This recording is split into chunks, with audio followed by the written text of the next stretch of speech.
Yeah, it's pretty. It's 107. I don't have my beanie today. Wow. I was gonna say this is the first time, perhaps in a long time, I've seen you in a just regular t-shirt. Yeah, I'm usually with my beanie and my sweatshirts, and yeah.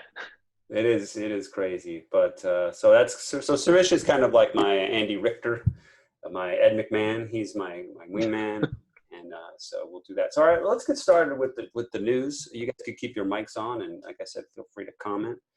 So let's bring up some news stories here. Let me also share my sound because that's important. All right, because I do have some sound effects. So all right, so let's start with the news. All right, first up, let us get to the news stories. All right, you guys are seeing that okay?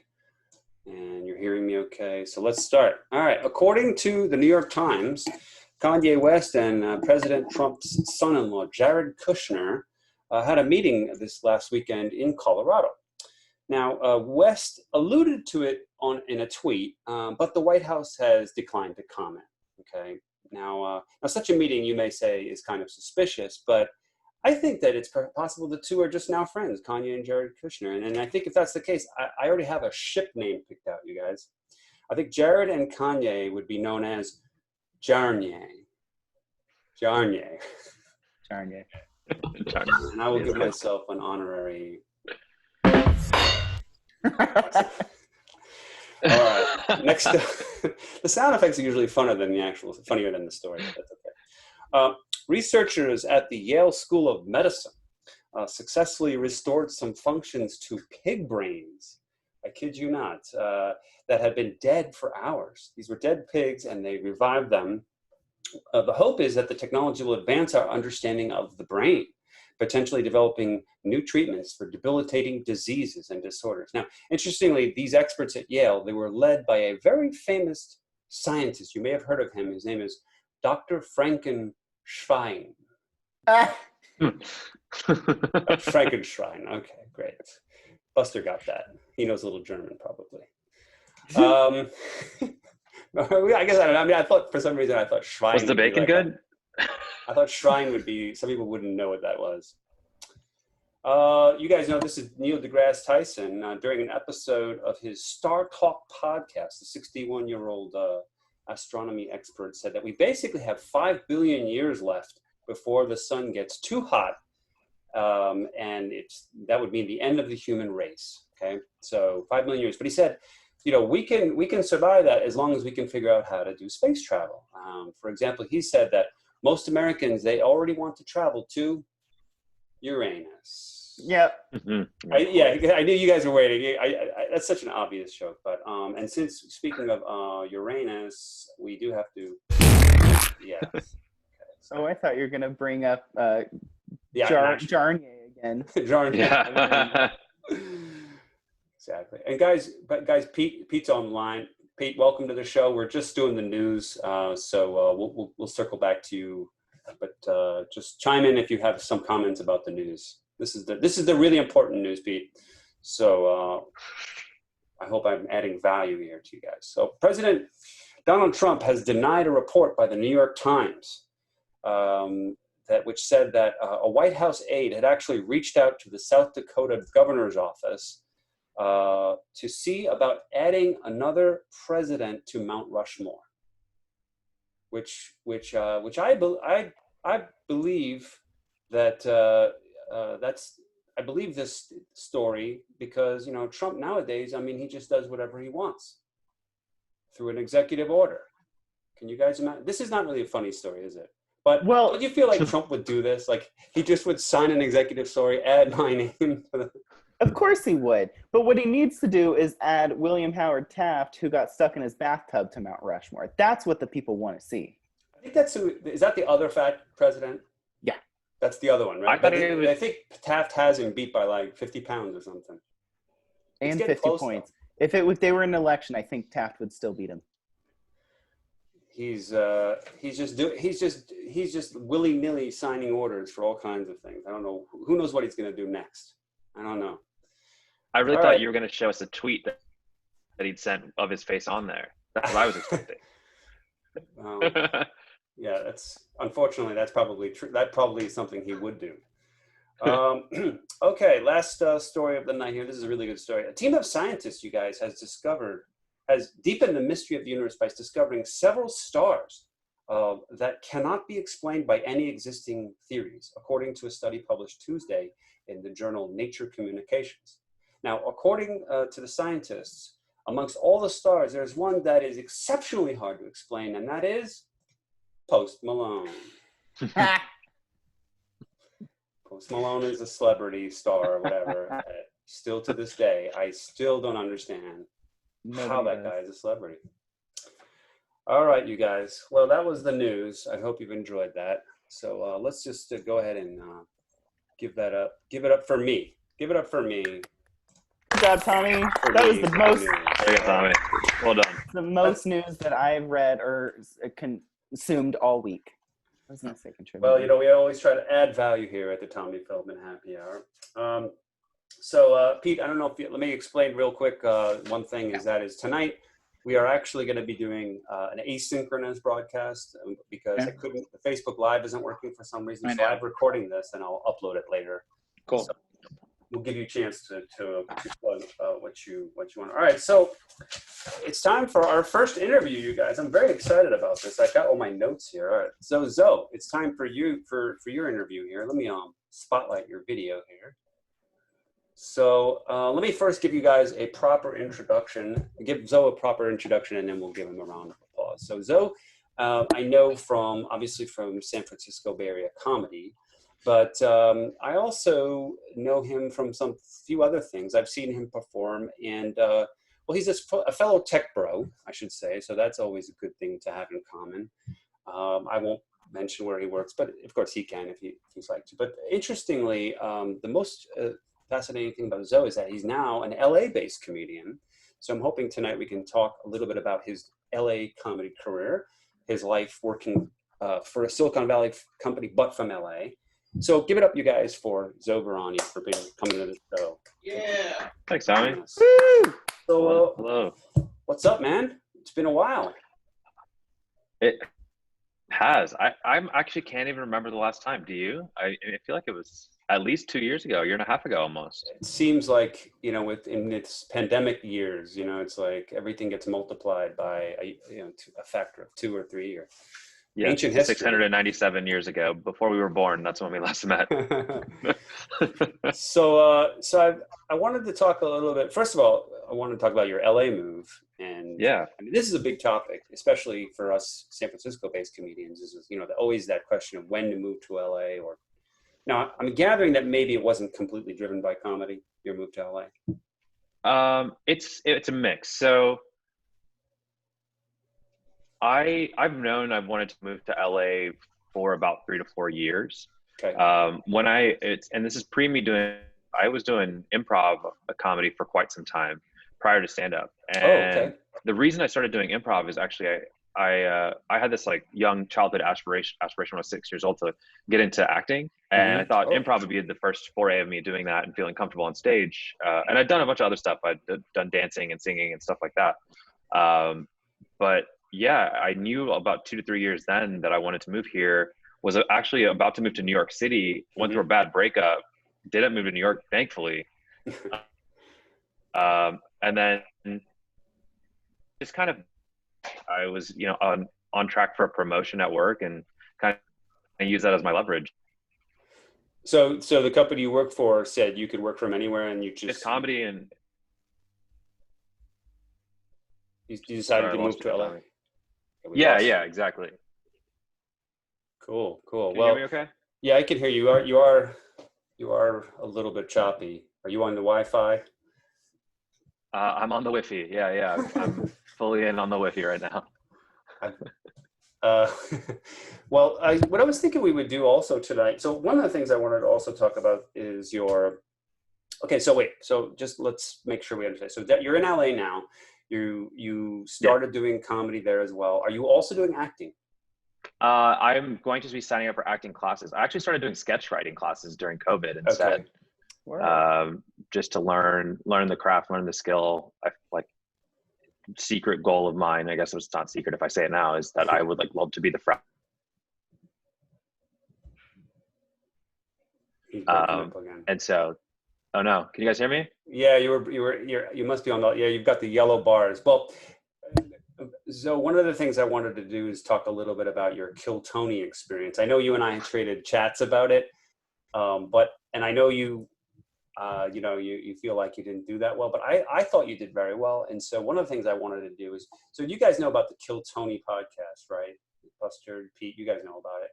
Yeah. So Zoe had the opportunity to go on Kill Tony, and it was really on that particular day. It was like a chain of Bay Area comedians. It was like Pat Griffin, then Rachel D, then was it Corday? No, not Corday. It was Nicole Tran. There's no Coltrane. Okay, yeah. So it was just like, for some reason, it was like, what, Bay Area, and then all of a sudden, Zoe, although you're based in LA now, but it was like, whoa, this is a great podcast to listen to. So let me just bring that up if you guys would indulge me. So this is, I wanted to show, if I could share my screen here. So this is, okay.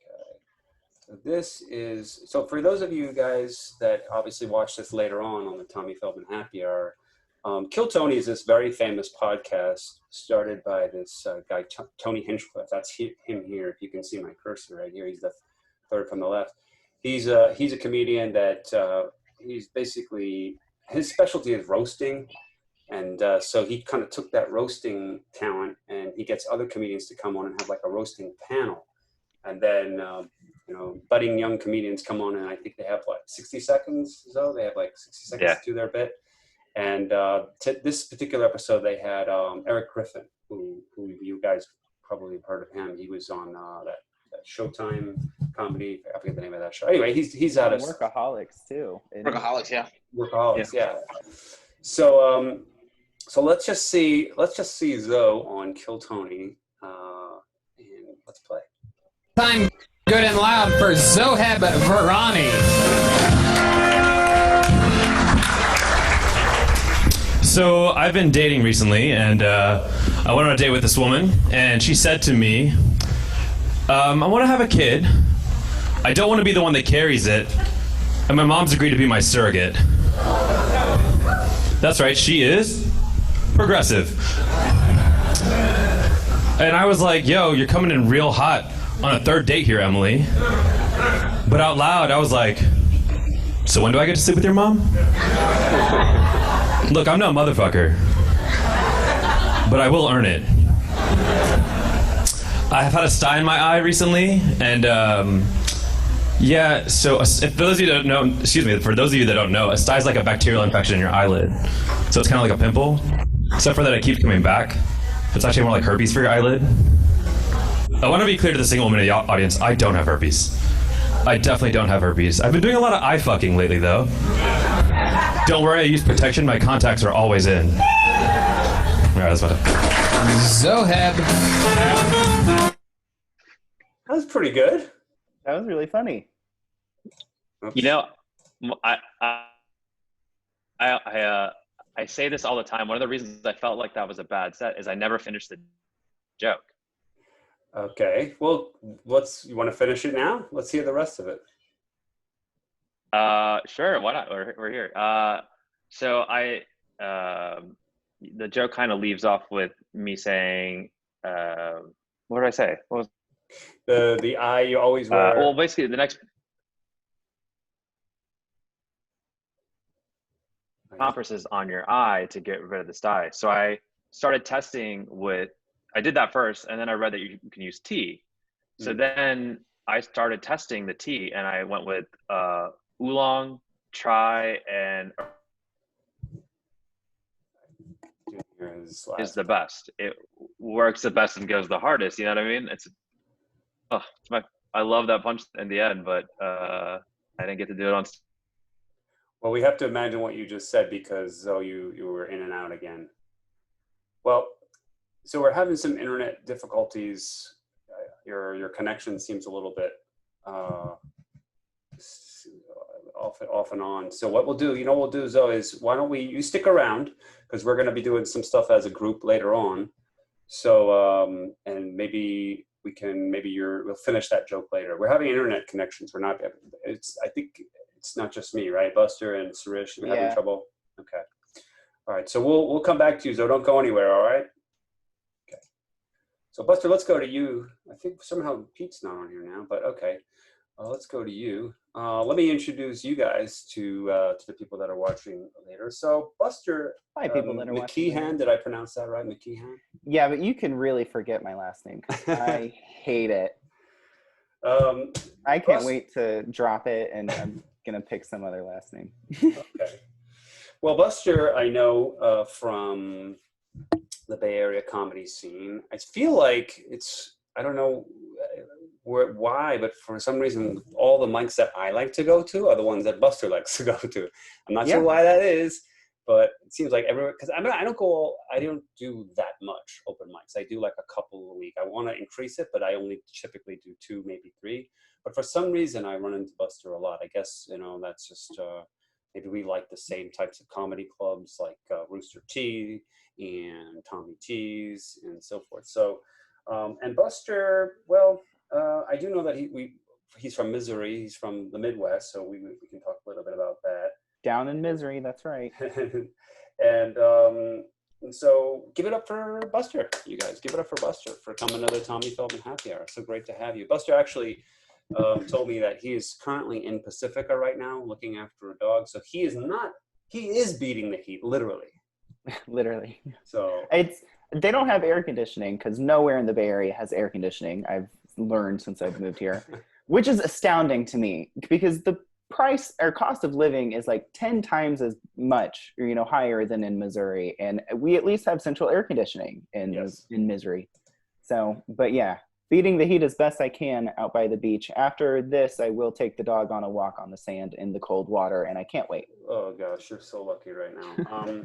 So Buster, I guess one of the things I wanted to talk about with you is, I just thought it was interesting that you came from the Midwest. Now, obviously, a lot of people come to the Bay Area from somewhere else. That's, in fact, all of us on this call right now are from somewhere else. I'm from New York. Suresh is from India. Zoe's from Texas, I believe.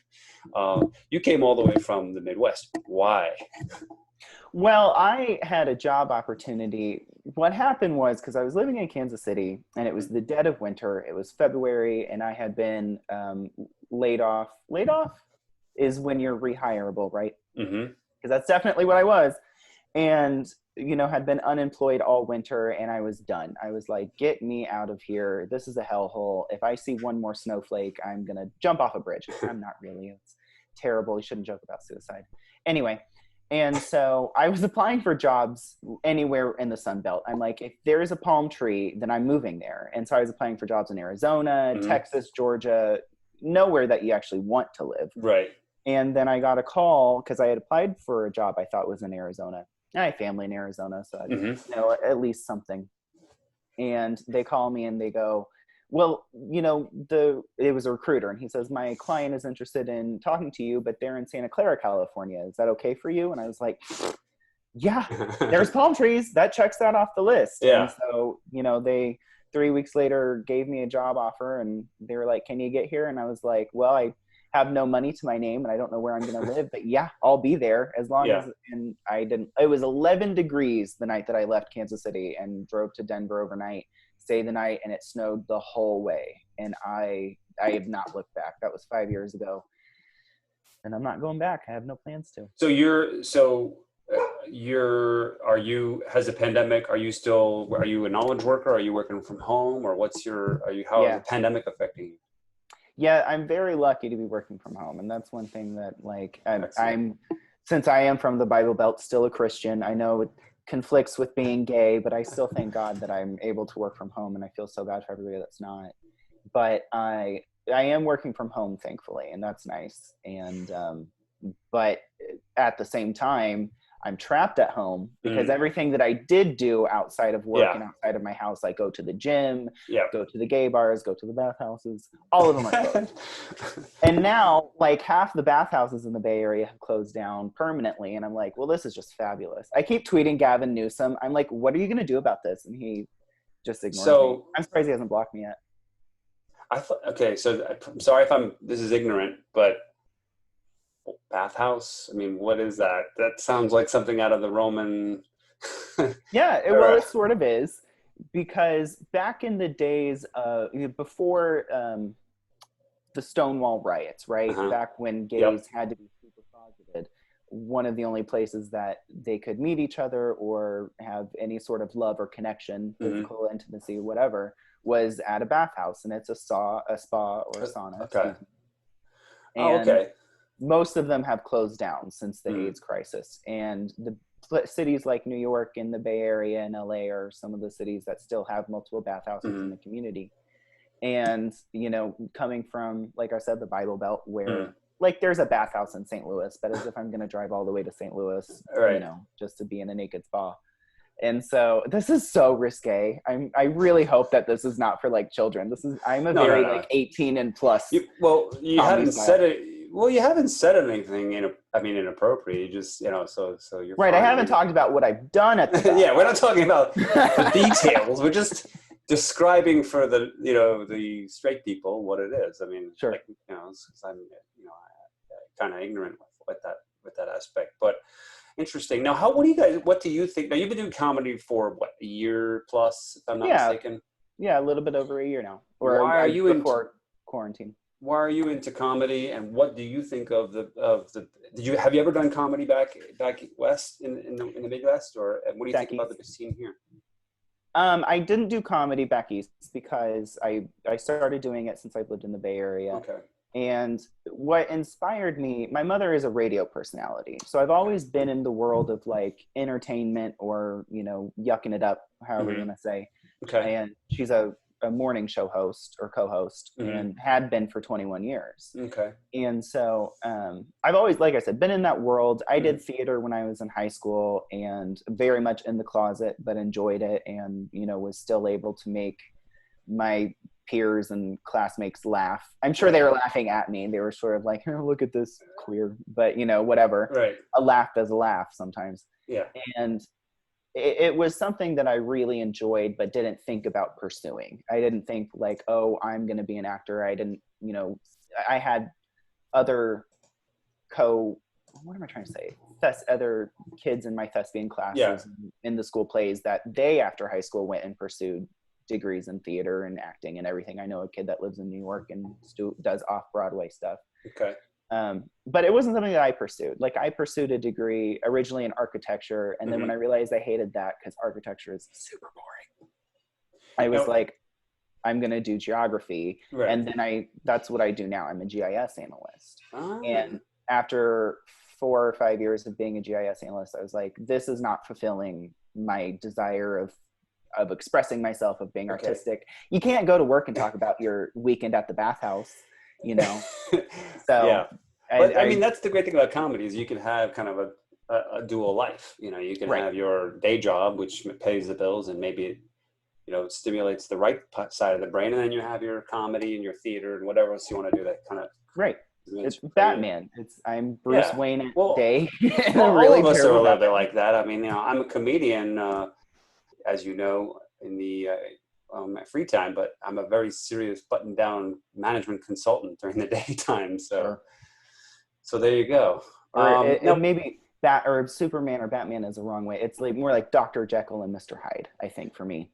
Now, Buster, I did check out your Facebook page. I did see your mom on there, and but you know, I can see how I post very little on Facebook. Yeah. Okay. So I wasn't sure where to go to find. You were a little bit hard to get information on because I searched and I found you on Instagram, but I didn't see any clips. I mean, do you have anything that you want to plug comedy-wise, clips or jokes or anything? Not at the moment.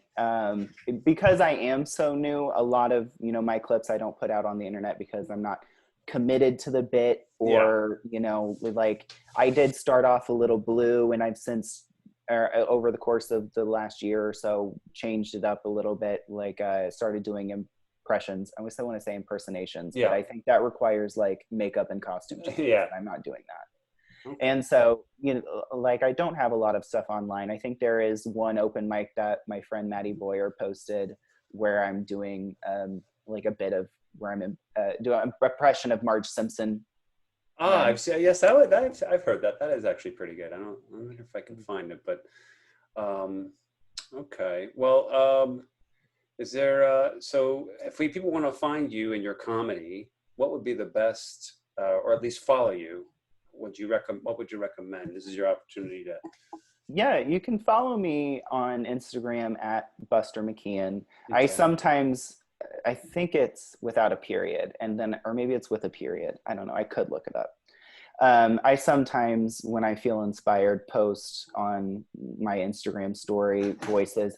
I really love RuPaul's Drag Race. And so my whole thing is like, if I were to become a drag queen, which I have no plans to do, because again, too much costume, too much makeup. It's just, I don't have the time. But one of the main episodes for RuPaul's Drag Race, if anybody is a fan that's watching, they know Snatch Game. And that's where the drag queens do an impression or an impersonation of somebody famous. And so that's where I started working on this bit where I would do Jennifer Coolidge. Oh my God, you look like the 4th of July. Makes me want a hot dog real bad. Or Marge Simpson. I have not worked on that voice. You got it down. You got the good Marge Simpson voice. And so that was great. Thank you. I appreciate that from you guys. And recently, so what I was going to say is on this most recent season of RuPaul's Drag Race, there's a sub YouTube show that they do called Fashion Photo Review with 2 other drag queens, Raja and Raven. And they just comment on the runway looks. And Raja was saying, she was trying to express how much she liked Jada Essence Hall's outfit. And she goes, Gorgeosa Marie Fontaine, goddess of the Essence Hall, goddess of the Realness Hall. That's all I have to say. And Raven goes, so I take it that's a toot? That's a toot! And like, they're just so extravagant. So I like post that type of stuff on my stories sometimes. Excellent. And then I've never seen any of these shows, but I like your impressions of the people anyway. Well, guys, give it up for Buster. Guys, it was great seeing you, Buster. And don't go anywhere, Buster, because tonight we're gonna be playing a little special game at the end tonight. I should have mentioned that earlier. We're gonna all play a little sort of quiz, trivia. I guess that should be more like a quiz. So stay tuned for that. Sure thing. I'm excited. All right. So now is the time when I do some of the sponsors of our show. You know, yes, we are a small little TV show or Facebook show, but we do have some sponsors, you guys. That's right. This show has some sponsors that pay the bills. So, you always have to take care of your sponsors. So let's talk about our first sponsor of the night. So that's right. The Tommy Feldman Happy Hour is brought to you by Kentucky Fried Chicken, now including hand sanitizing wipes with every order. So go ahead, lick those fingers. It's okay. Because as you guys know, it's finger licking good. Finger licking good. I personally am not going to be licking my fingers ever again, but okay. Yeah, that's a great way to get COVID.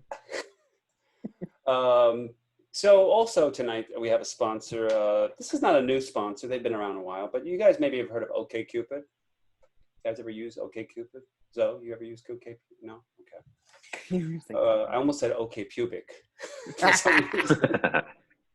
I have used OkPubic. OkPubic. So OkCupid calls itself the best free dating app on earth. And now, thanks to the pandemic, OkCupid has a new version called OkCovid. OkCovid. If you got coronavirus and you want to start dating again, OkCovid will hook you up with other people who've been infected. Sounds like a great business model to me. I don't know about you guys. Also, yeah. And also tonight, you guys, we have a silver sponsor. Silver sponsor means that they pay a little bit less money than the gold sponsor. And also this relates to people that are seniors. So silver is the perfect grade level for them. Our silver sponsor for tonight is Depends, now with maximum absorbency. For people who answer the question, do you need to go to the bathroom with? It depends. And we do have one more sponsor tonight. This is one of our long-term sponsors. It's our gold sponsor. It's the Wuhan Institute of Virology, whose slogan now is, oops. That's it. That's a great slogan. That's their slogan. The Wuhan Institute of Virology is oops. let's go back to Zoe. Zoe, let's see if the internet's treating you any better. Because I feel like it was not fair to you to technologically. Well, your screen quality looks better. Can you hear me? I can hear you. That's the main thing. Yeah. Oh, we're on to something. So Zoe, we didn't let's finish that joke. So, well, actually, should we bring back up that clip? Let's bring up that clip so we can do justice to it. Okay, so let's go back to a few clicks. And wait. There's Rachel D. Oh, there is Rachel D. Wait, let me share that again. We don't want to hear. Well, Rachel's great, but we're focused on my friend Zoe here. So let's. Here he walks on stage. Okay, let's hear the rest. Zoheb. Not bad. One more time, good and loud for Zoheb Virani. You can see I don't know how. And I was like, yo, you're coming in real hot on a third date here, Emily. But out loud, I was like... Was Emily is that a real girl you dated? So, no, but the girl who said the original statement her name was Emily.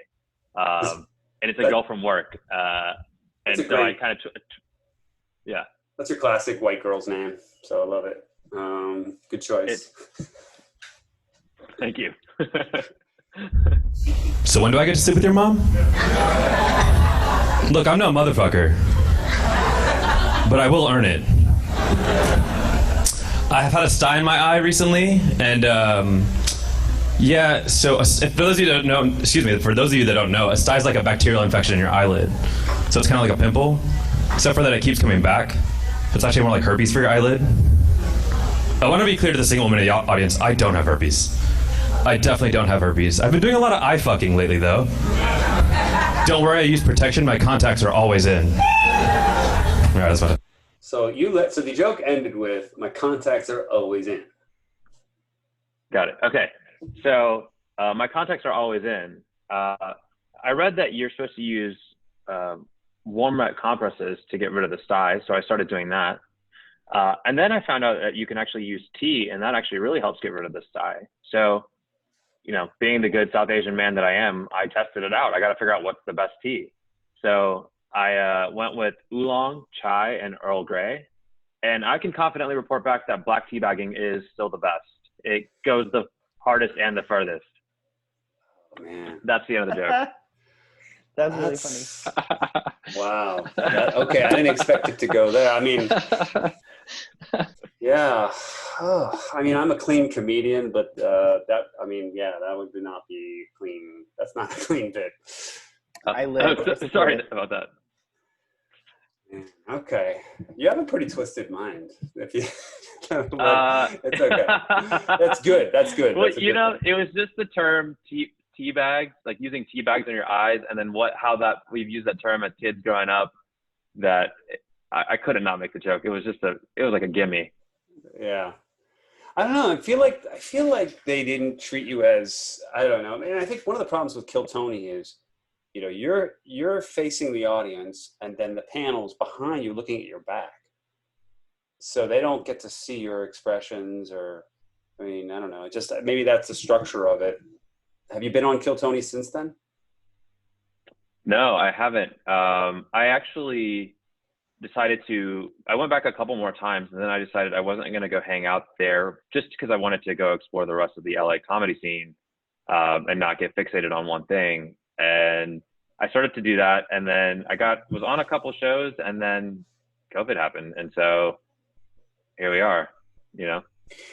And I've heard so many people have talked about the difference between LA comedy scene and the San Francisco scene, and people say, well, LA is, first of all, you have to pay to do open mics. It's not as nurturing. People are not as nice. It's competitive, and you hear the bad things. But what are the good things though about LA comedy?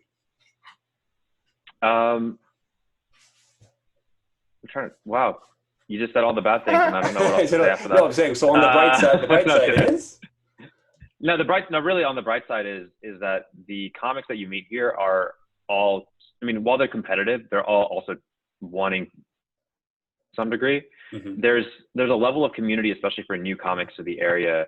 I got here and I was hanging out at the Hollywood Improv, and I literally just met somebody in line one day, and that one person led me to meet 3 or 4 other comics who I then started hanging out with right away. And we were starting to go hit mics together, and we were just like hopping in the car to like from place to place. People I'd never met. They're from all over. I mean, from like Canada to Louisiana to Connecticut, you know? So it's really cool for, if you're a new comic and you're trying to hit a lot of mics, there's a good community of folks like that are wanting to do the same thing. But when it comes to trying to get stage time at the big clubs, that's where that's where it gets scrappy. And I think that's reasonable, right? Like if you're wanting to make it and you think you're ready, you're going to go fight for that time because you think you're ready. So yeah. Interestingly, I'm seeing more and more, and maybe Buster and Suresh, you've seen this too, but I see more and more people posting on Facebook. Seems like every week or so, or a couple of weeks, somebody moves to LA, you know, to pursue like, Rachel D was like earlier than you, but then just the other day, I think Frankie Marcos, who's been on this show, he said he was moving to LA. And oh, wow. So, and also Mark Smalls, I had heard a podcast Mark where he Smalls talked about here. it too. He's, one of the. That's where it's at. Andrew Arolfo's here too. Andrew Arolfo, he's another one that moved down there. That's where it's at, Tommy. Sergio, if you know him. What'd you say, Suresh? What? Who? No, that's where it's at. Like, I think when I went to New York, like last year, to do some comedy, I was like blown away. Like the scene there is like, it's intense. There's like so many mics.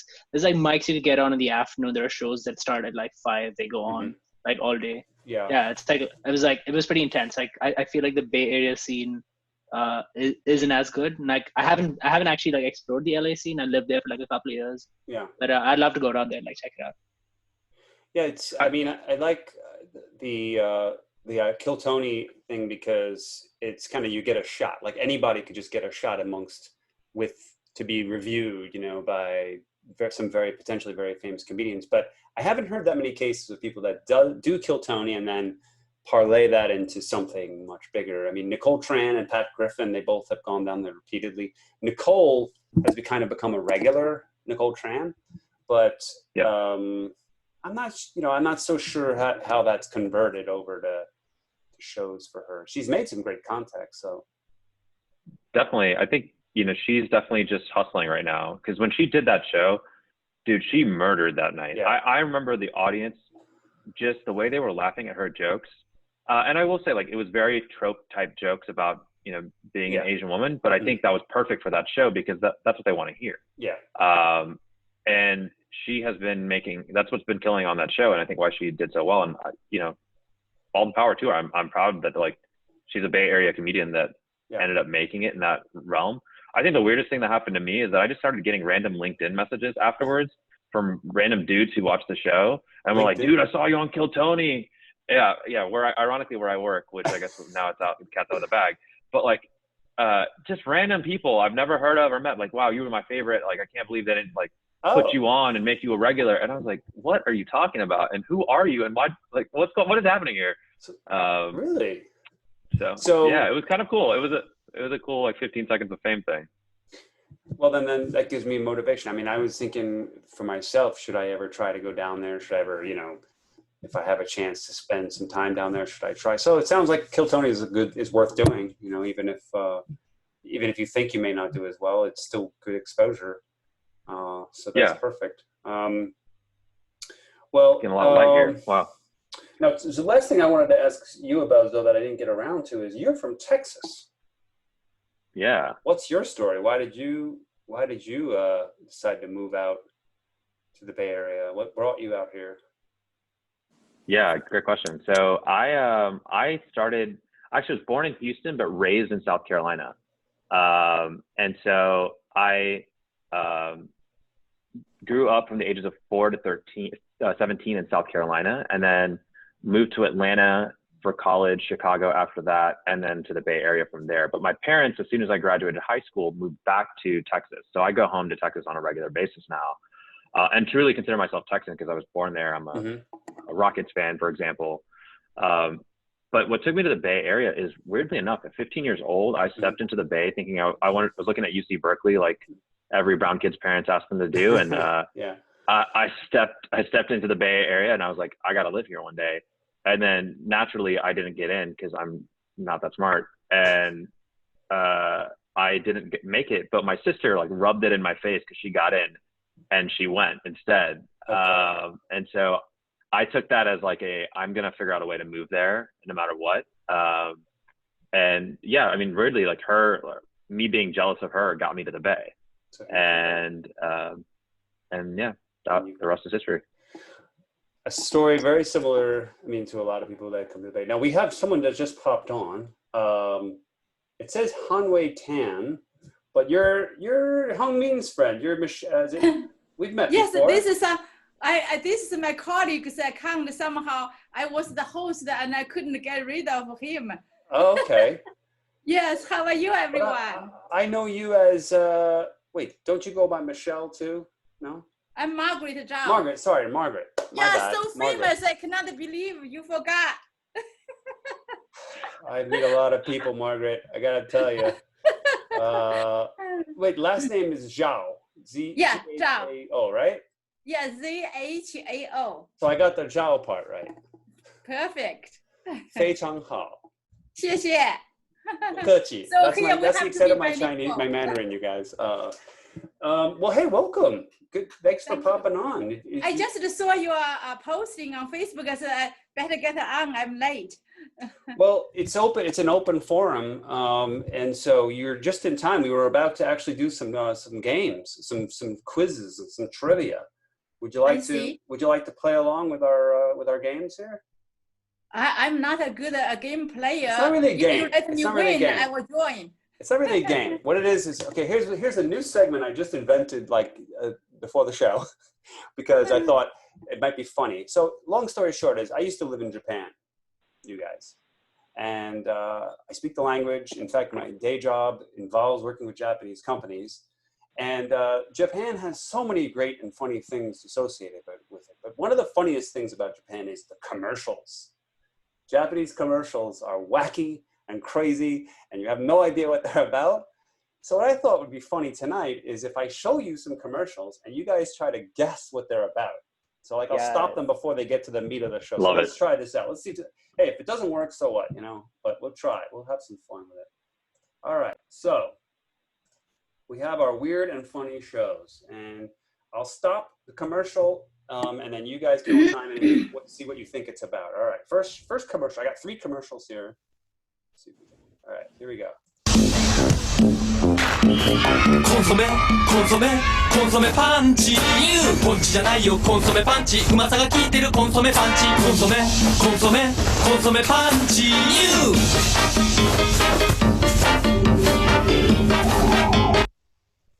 So this is a commercial for what they call consomme panchi.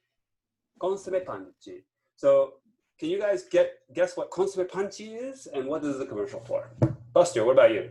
Okay, my first thought is that it's like a Red Bull gives you wings type of a thing. So okay. I'm going to go with energy drink. Okay, good choice. Suresh, what about you? What do you think this is about? I don't know. This is like a E.T. Go Home sort of moment. Are they like promoting a movie or something? Nope, and that's not Chewbacca, by the way. I got wrong space film. But no, it is not about film. Zoe, what do you think what this is about?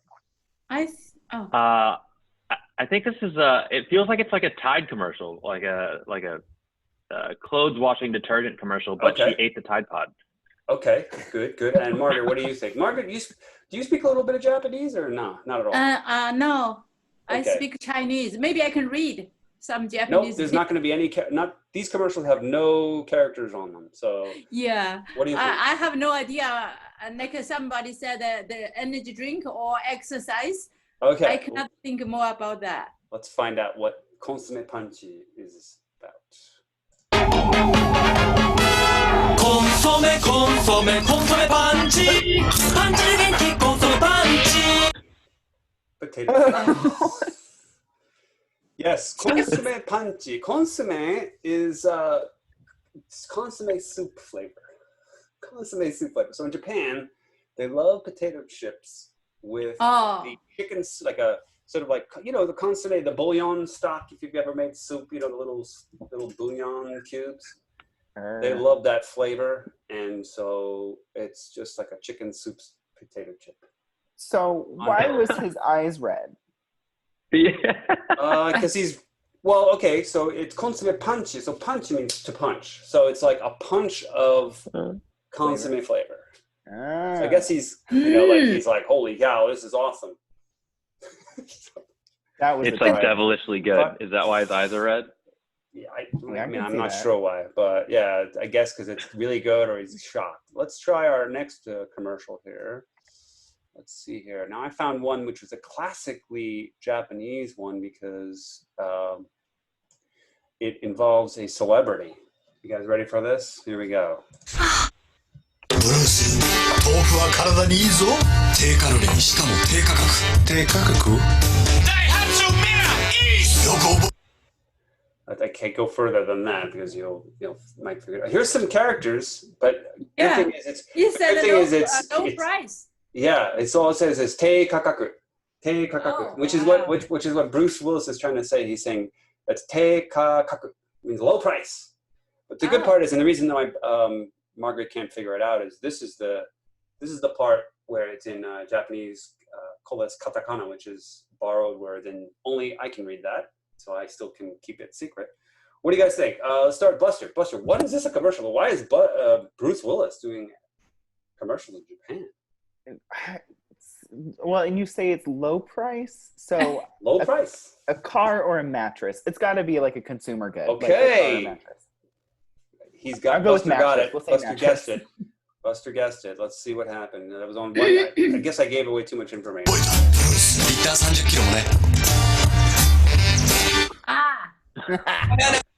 So that was the car. It was this little, like this little buggy type. The Mira ES. Looks like a Fiat.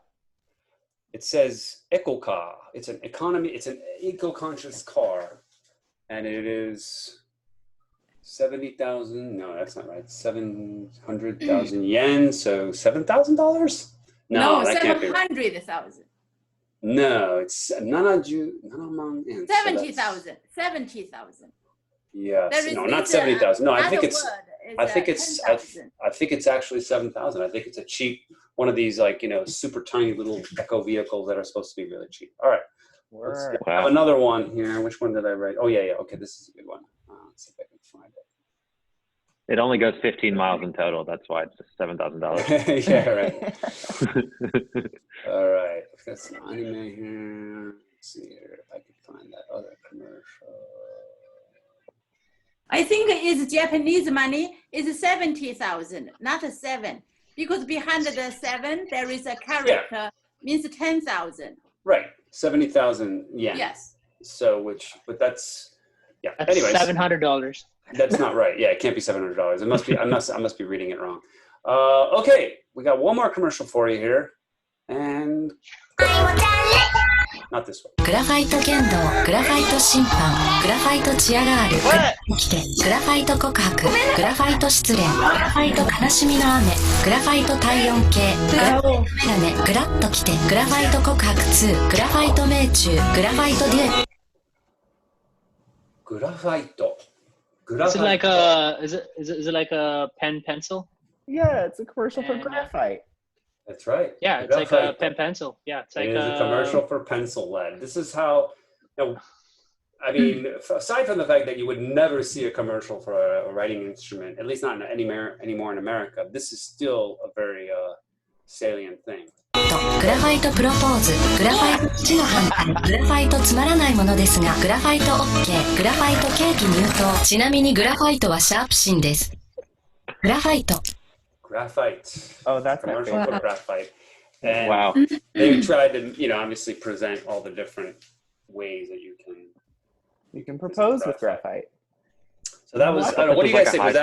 Is that a fun exercise? I like it.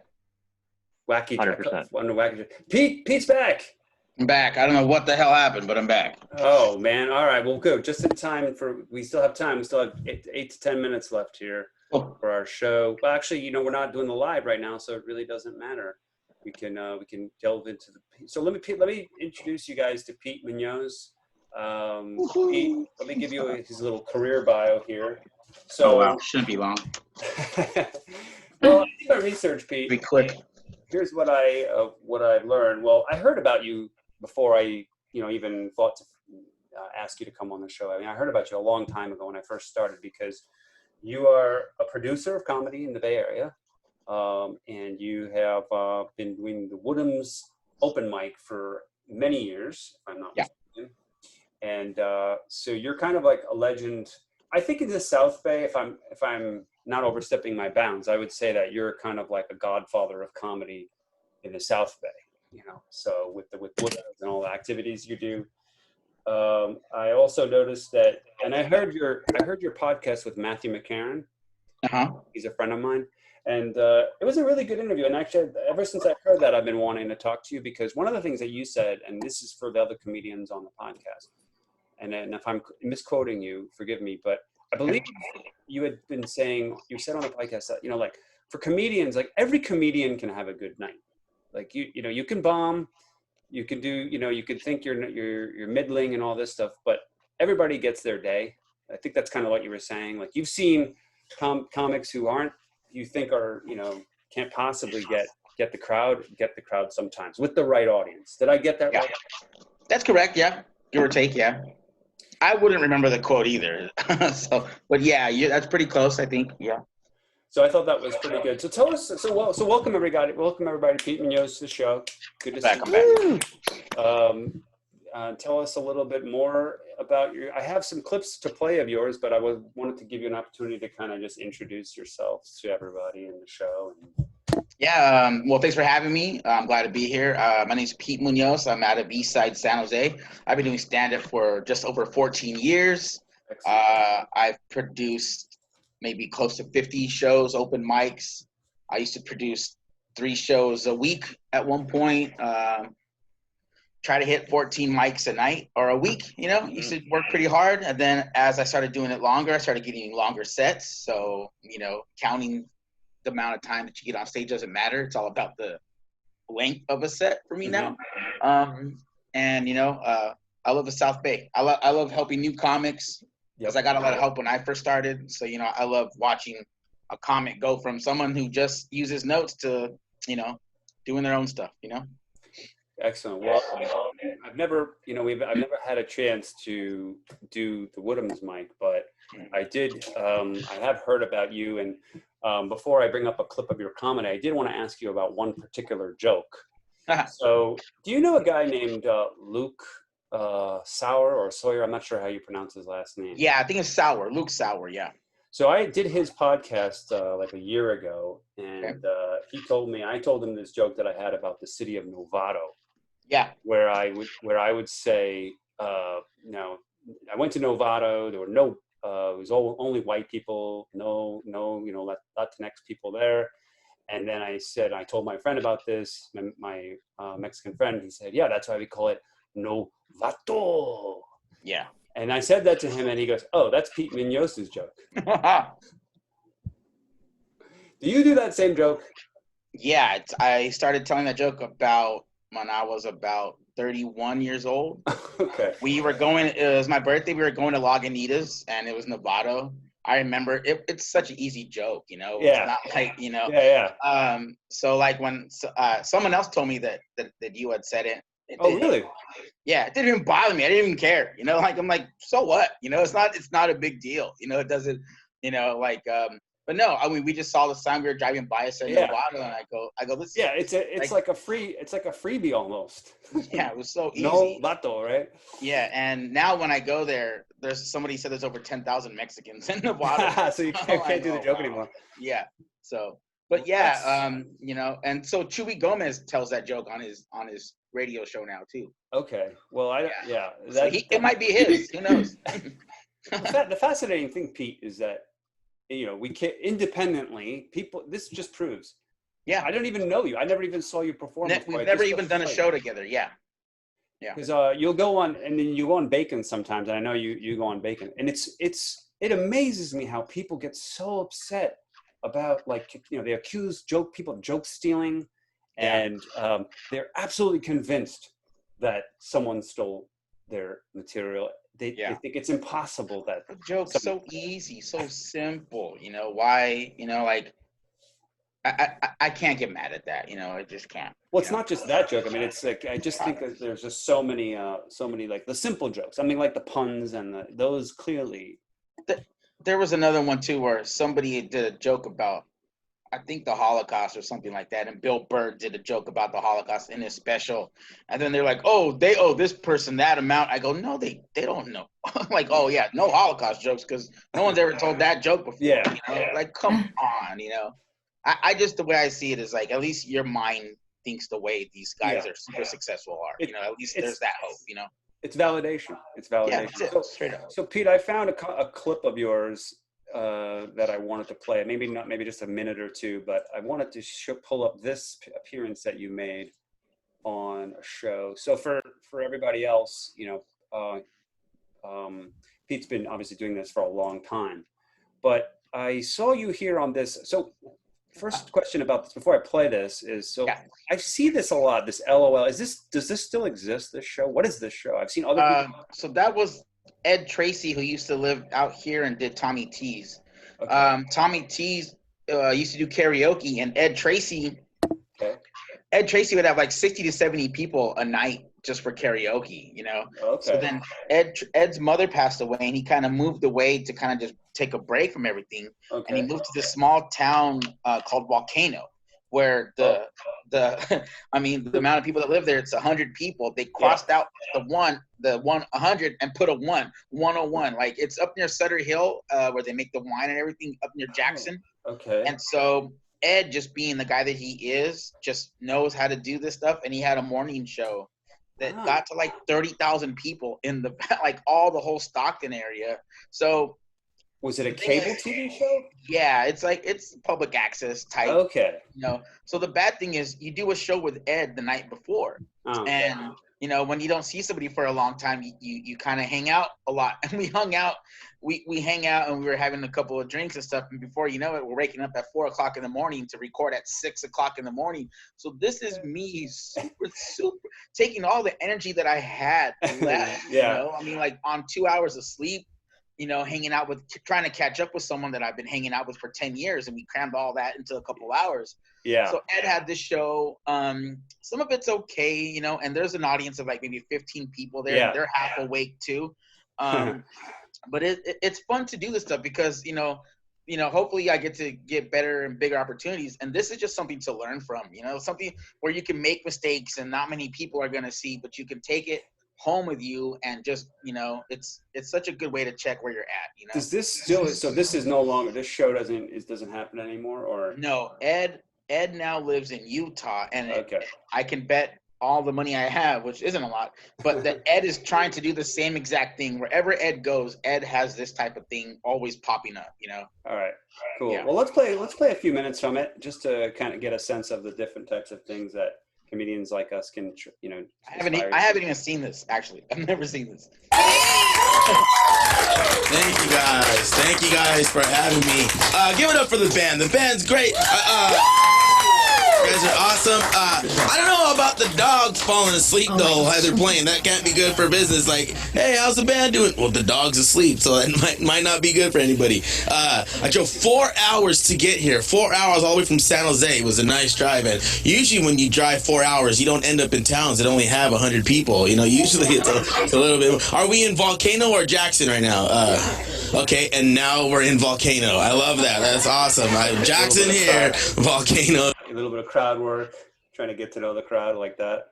Yeah, chubbier back then too. Okay, you look good though. Here, that's great. On my way here though, I was putting gas right down the street, and this guy was getting mad at me, and he's, "You better watch yourself, man. I live 3 blocks from here." And I go, everybody lives 3 blocks from here. Unless you have some money, you live like 5 blocks from here, you know? Do you have any sports fans in here? Any Niner fans? Do you have any Niner fans in here? Oh, wow. What about Raider fans? Do you have any Raider fans in the building? Oh, wow. That is louder than the Coliseum that they play in. I went to the flea market the other day, and I saw a Raiders camouflage jacket. And I was thinking to myself, if I was a Raiders fan, I wouldn't want anyone to be able to see me either.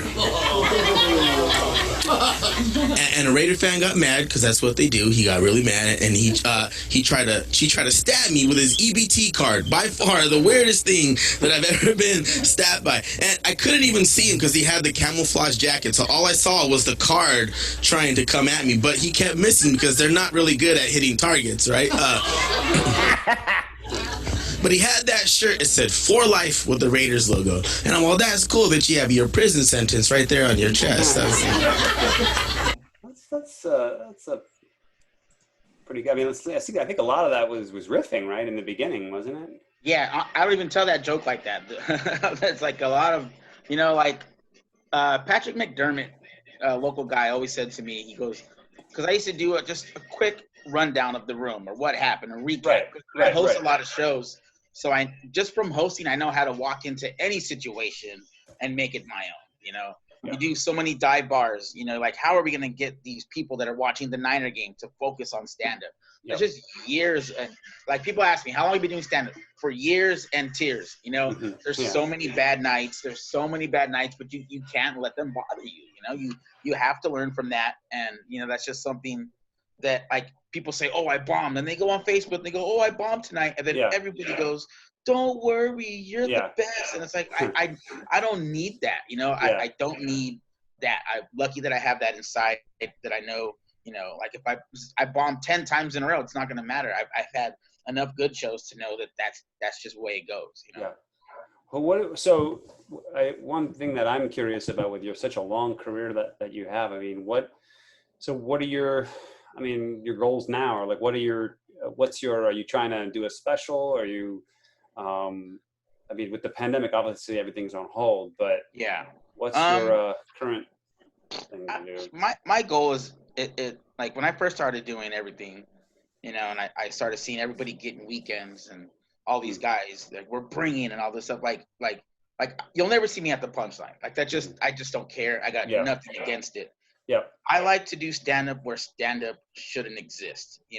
Like there's a show on Hollister that I have that it's booming now. It's packed and then the people that go there, they go, you should start charging to get in. I go, no, because that's a beer that we take away from the bar that pays me. So I want to be able to do stand-up in towns where comedy doesn't exist and inspire other comics to start comedy scenes in that area, Because when I started in San Jose, I had to go to Fairfield and Pepper Belly's in Fairfield. I have to get a group of comics to drive out there after work. And then I moved to Morgan Hill where I was working all day, going to Tommy T's, going to Sacramento, driving back home at 2 a.m, waking up at 6, just all that stuff that I learned.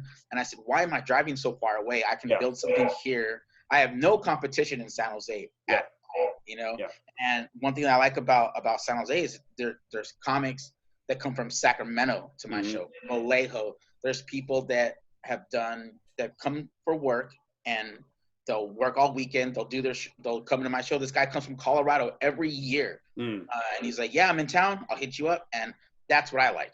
That's the stuff that I like. No, that's your reputation. For you guys, for Buster and for Suresh and for Margaret.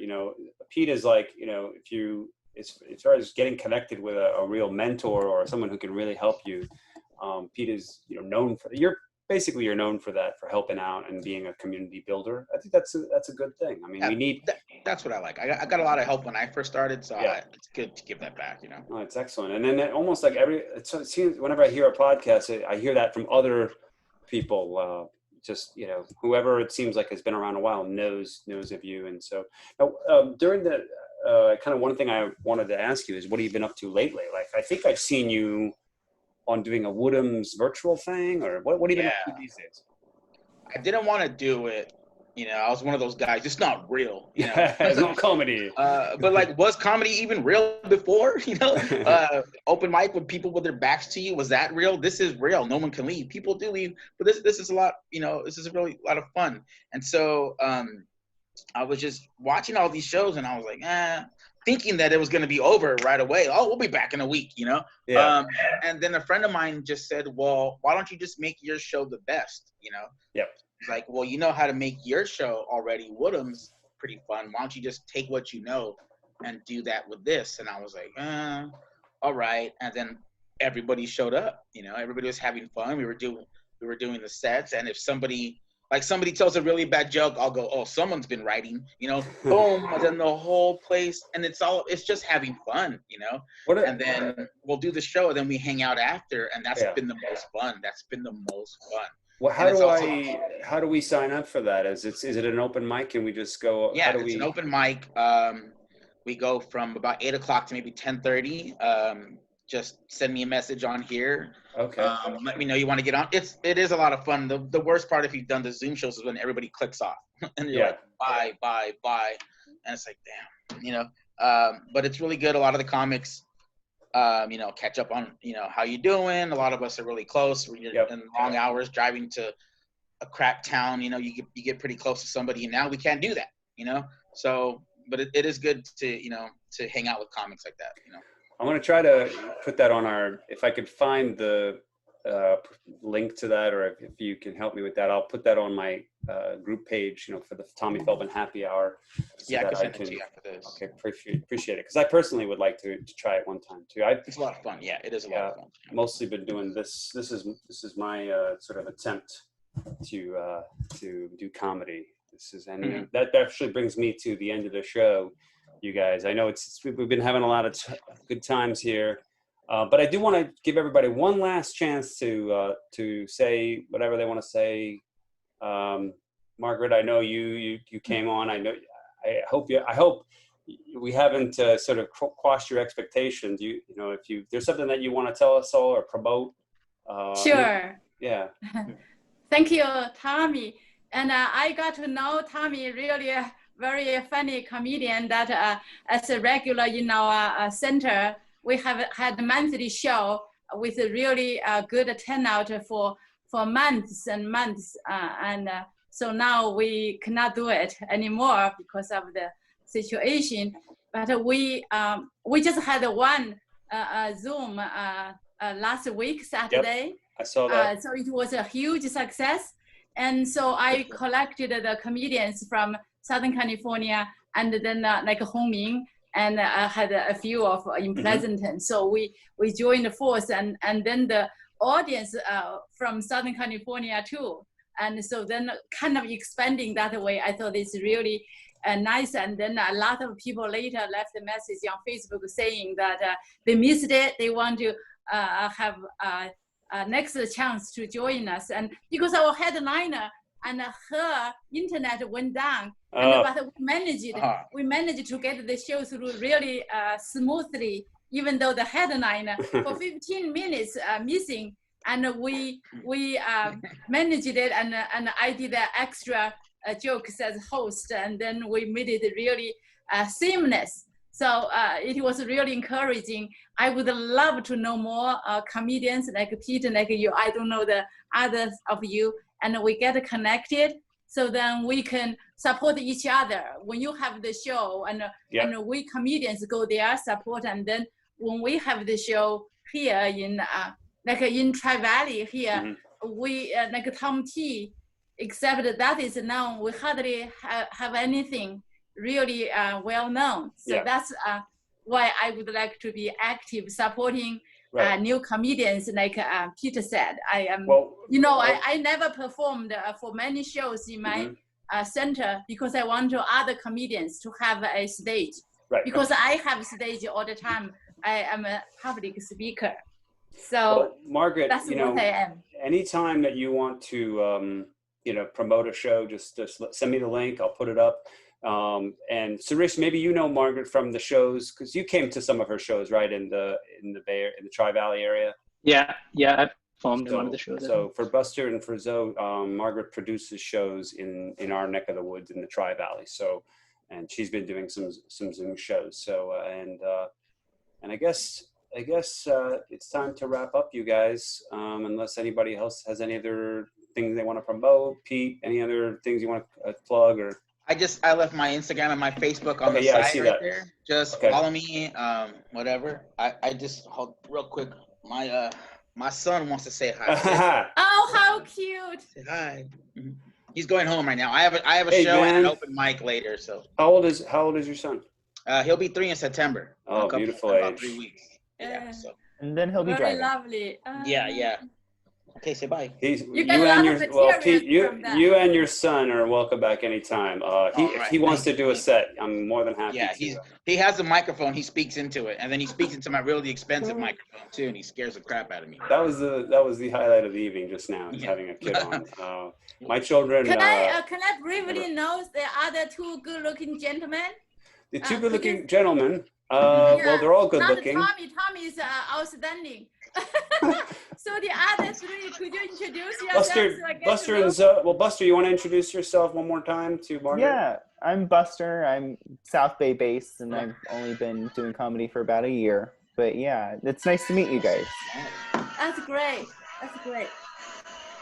Zoe, you want to introduce yourself? I'm Zoe. I'm originally a Bay Area comic, moved to LA about a year ago, or just 6 months ago, basically right before COVID happened, but been doing stand-up comedy for about 2 years before I moved down here. Where from? You are moving from? I left San Francisco to move to LA. Oh, San Francisco. You're in LA right now? Some water. Wow. Yep, sure am. That's a great place. Yeah. Congratulations. So we've come to the end of the show, you guys. I really do need to go. I call this the Tommy Feldman happy hour, and then as soon as I finish with this, I have my actual real happy hour with my wife and my family. So they're waiting for me out in the backyard there. So yeah, I guess those people are important too, huh? Well, Buster, enjoy your walk on the beach. Suresh, have a great week. Zoe, good to catch up with you again. Pete, great to finally meet you and your son. You too. Thanks for having me. And Margaret, thanks for coming on. And give yourselves, everybody, a round of applause for Zoom comedy. And good to see you. And we will be back next Friday again. And good to see everybody. And we'll be back next Friday, 5 p.m. This was the Tommy Feldman Happy Hour. Good night, everyone. Thank you. Good night. Bye. Good night, everyone. Good night.